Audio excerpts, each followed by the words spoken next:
আসসালামু আলাইকুম, কেমন আছেন সবাই? আপনাদেরকে এই মুহূর্তে দেখানোর চেষ্টা করছি মাগুরার বিভিন্ন হাইওয়ের চিত্র, কারণ হাইওয়ে নিয়ন্ত্রণ করার জন্য খুবই গুরুত্বপূর্ণ একটা ভূমিকা। মাগুরা জেলা প্রশাসন এবং মাগুরা বিআরটিএ কার্যালয়ের সমন্বয়ে যৌথ উদ্যোগে মোবাইল কোর্ট পরিচালনা করছি।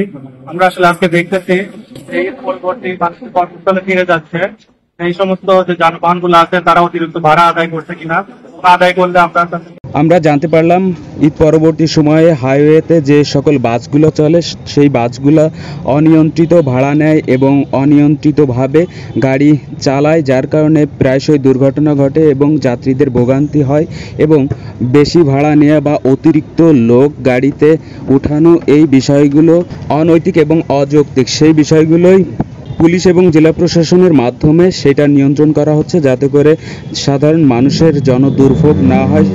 গাড়িতে যদি অতিরিক্ত যাত্রী এবং অতিরিক্ত ভাড়া নেওয়া হয় সেটা দেখভাল করা হচ্ছে এবং যদি কেউ এরকম অন্যায় করে থাকে তার বিরুদ্ধে কঠোর শাস্তি প্রয়োগ করছে এবং জরিমানা ধরা হচ্ছে, যাতে করে এরকম কেউ অপ্রীতিকর ঘটনা ঘটাতে না পারে, যাতে সাধারণ মানুষের দুর্ভোগ সৃষ্টি করতে না পারে। সেই বিষয়টাই মূলত আমরা জানতে পারি। ড্রাইভিং লাইসেন্স নাই তাদেরকে আমরা যে ধারা অনুযায়ী এরকম শাস্তি